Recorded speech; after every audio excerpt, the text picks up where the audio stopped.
क्या खूब कहा दुर्योधन ने भीम से।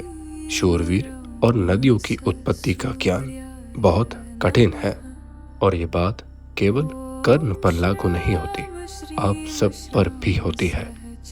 आप किस कुल में जन्मे, किस वंश, किस घर में जन्मे, ये सब बातें आपकी शूरवीरता को दबा नहीं सकती। 38वां अध्याय भाग दूसरा। कर्ण को अंग देश का राजा बनाना। जब अर्जुन अपना कर्तव्य दिखा रहे थे, उसी समय कर्ण ने रंगभूमि के भीतर प्रवेश किया। जान पड़ा मानो कोई जीता जागता पहाड़ टहलता हुआ आ रहा है। कर्ण ने अर्जुन को संबोधित करके कहा, अर्जुन, घमंड न करना, मैं तुम्हारे दिखाए हुए काम और भी विशेषता के साथ दिखाऊंगा। उस समय दर्शकों में तहलका सा मच गया। वे इस प्रकार खड़े हो गए जैसे मशीन ने उन्हें खड़ा कर दिया हो। कर्ण की बात सुनकर अर्जुन एक बार तो लज्जित से हो गए, फिर उन्हें क्रोध आ गया। कर्ण ने द्रोणाचार्य की आज्ञा से सभी कौशल दिखलाए जिन्हें अर्जुन ने दिखलाया था। इससे दुर्योधन को बड़ी प्रसन्नता हुई।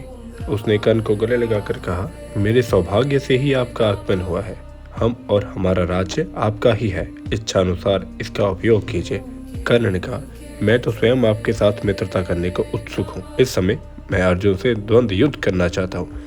दुर्योधन ने कहा, आप हमारे साथ रहकर सब प्रकार के भोग भोगिए, मित्रों का प्रिय कीजिए और शत्रु के सिर पर पैर रखिए। अर्जुन को ऐसा जान पड़ा मानो कर्ण भरी सभा में मेरा तिरस्कार कर रहा है। उन्होंने कर्ण को पुकार कर कहा, कर्ण, बिना बुलाए आने वालों और बिना बुलाए बोलने वालों को जो गति मिलती है वही तुम्हें मेरे हाथ से मरने पर मिलेगी। कर्ण ने कहा, अजी, यह रंग मंडप तो सबके लिए है, क्या इस पर केवल तुम्हारा ही अधिकार है? कमजोर की तरह आक्षेप क्या करते हो? साहस हो तो धनुष बाण से बातचीत करो। मैं तुम्हारे गुरु के सामने ही तुम्हारा सिर धड़ से अलग कर देता हूँ। गुरु द्रोण की आज्ञा से अर्जुन द्वंद्व युद्ध करने के लिए कर्ण के पास जा पहुंचा। कर्ण भी धनुष बाण लेकर खड़े हो गए। इतने में नीति निपुण कृपाचार्य ने दोनों की द्वंद्व युद्ध के लिए तैयारी देखकर, कर्ण पांडु नंदन अर्जुन कुंती का सबसे छोटा पुत्र है, कुरु वंश शिरोमणि के तुम्हारे साथ युद्ध होने जा रहा है, इसलिए तुम भी अपने माँ बाप और वंश का परिचय बताओ। यह जान लेने पर ही युद्ध करने न करने का निश्चय होगा, क्योंकि राजकुमार अज्ञात, कुलशील अथवा नीच वंश के पुरुष के साथ द्वंद्व युद्ध नहीं करते। कर्ण पर मानो 100 घड़ा पानी पड़ गया हो, उसका शरीर क्षीण हो गया, मुंह लज्जा से झुक गया। दुर्योधन ने कहा, आचार्य जी, शास्त्र के अनुसार उच्च कुल के पुरुष शूरवीर और सेनापति तीनों ही राजा हो सकते हैं।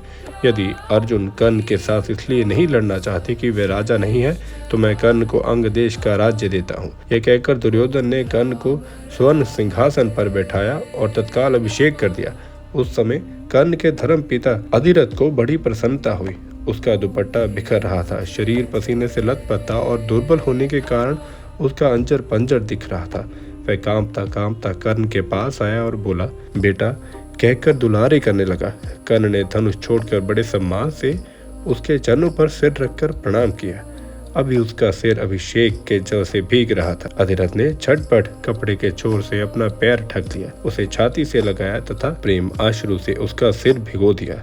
अधिरथ को ऐसा व्यवहार देखकर पांडव ने निश्चय कर लिया कि यह सूत पुत्र। भीमसेन ने हंसते हुए कहा, अरे सूत पुत्र, तू अर्जुन के हाथों मरने योग्य भी नहीं है। तेरे वंश अनुरूप तो ये है कि झटपट घोड़ों की चाबुक संभाल ले। अरे नीच, तू अंग देश का राज्य करने योग्य नहीं है।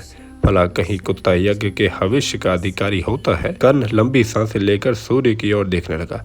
उस समय महाबली दुर्योधन मदमद हाथी के समान भाइयों के झुंड से चलकर निकल आया और भीमसेन से बोला, भीमसेन, तुम्हें ऐसी बात मुंह से नहीं निकालनी चाहिए।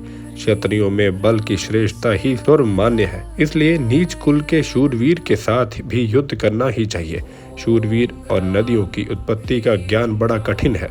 कर्ण स्वभाव से ही कवच कुंडलधारी और सर्व लक्षण संपन्न है। इस सूर्य के समान तेजस्वी कुमार को भला कोई सूत पत्नी जन सकती है क्या? कर्ण अपने बाहुबल तथा मेरी सहायता से केवल अंग देश का ही नहीं, सारी पृथ्वी का शासन कर सकता है।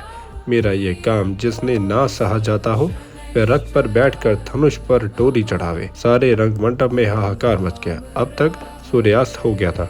दुर्योधन कर्ण का हाथ पकड़कर वहां से बाहर निकल गया। द्रोणाचार्य, कृपाचार्य तथा भीष्म जी के साथ पांडव भी अपने अपने निवास स्थान पर चले गए।